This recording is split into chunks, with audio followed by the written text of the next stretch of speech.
Como o próprio nome já diz, a floresta desta temperada se localiza nas regiões de clima temperado da Terra. As florestas estão localizadas nos seguintes pontos: oeste da América do Norte, leste dos Estados Unidos, extremidades da América do Sul e da África, o centro europeu, leste e oeste asiático, Austrália e Nova Zelândia. O índice pluviométrico da floresta temperada não é alto, com 750 a 1000 milímetros ao longo do ano. Isso ocorre porque as estações desse bioma são bem definidas. O verão, que é caracterizado pelo aumento da temperatura e o aumento da umidade, nele ocorre a maior presença das chuvas anuais do bioma. Agora, o inverno, que é caracterizado pela escassez de água e pela baixa temperatura, nele é que as ocorrências de chuva são bem raras. As outras estações, a precipitação ocorre de forma normal. As florestas decíduas temperadas têm uma grande variação de temperatura durante o ano, e essa variação está relacionada com as estações do ano. Elas podem chegar com a máxima de 30 graus Celsius no verão e com a baixa de 22 graus Celsius negativos durante o inverno. A sua flora é composta por 3 grupos principais de árvores: as decíduas, coníferas e de folhas largas. As folhas das decíduas variam de coloração durante o outono, indo de avermelhadas até tons de marrom e dourado. Logo no começo do inverno, elas perdem suas folhas como uma forma de reduzir o metabolismo, e essas só voltam a aparecer na primavera. Entre elas a gente pode citar os carvalhos e castanheiros.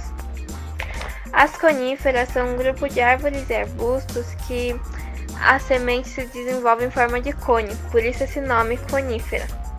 E a maioria delas é sempre verde, ou seja, tem folhas o ano inteiro. E no geral, essas folhas são muito finas e chamadas de agulhas. Um exemplo são cedros e pinheiros. No caso das árvores de folhas largas, como o próprio nome já diz, possuem folhas largas, elas não perdem suas folhas no inverno. E isso acontece porque elas são feitas de cera. Então isso ajuda a manter a água quando o ar está seco durante o inverno. Um exemplo são os eucaliptos. Agora eu vou falar da fauna. A fauna é bastante variada e podem ser encontrados javalis, gatos bravos, linces, lobos,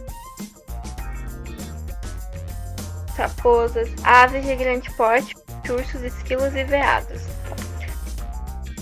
Por causa da definição clara das estações, alguns animais têm comportamento peculiar no inverno, como ursos que hibernam e os esquilos que armazenam comida.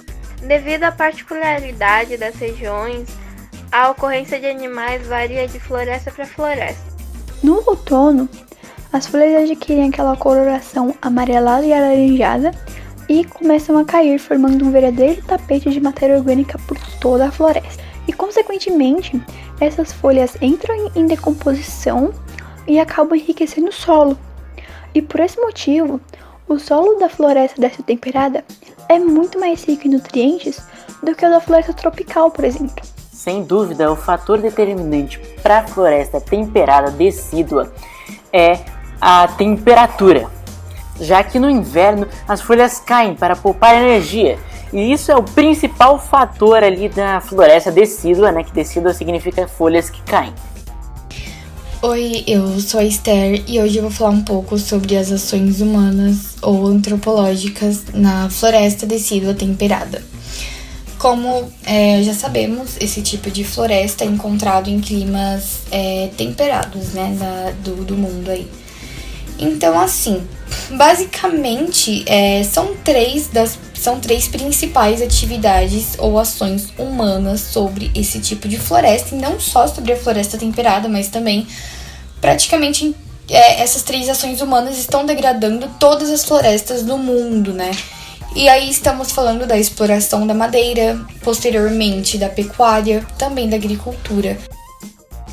E a má utilização dessas 3 atividades está degradando todas as florestas, e isso inclui a floresta temperada.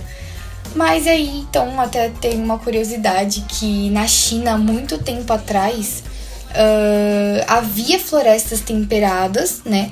Só que por conta dessa inexperiência humana, por conta da grande exploração desse recurso natural, a floresta temperada nessa região, né, dessas regiões da China, foi totalmente extinta. Então, assim, primeiramente, né, como já fui falado, esse tipo de vegetação se desenvolve em climas temperados.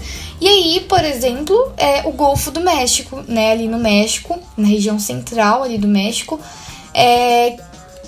tem esse tipo de vegetação, e nós podemos citar aí uma atividade econômica, a agricultura, né, que é extremamente desenvolvida e diversificada nessa região, estando até entre os 10 maiores produtores mundiais.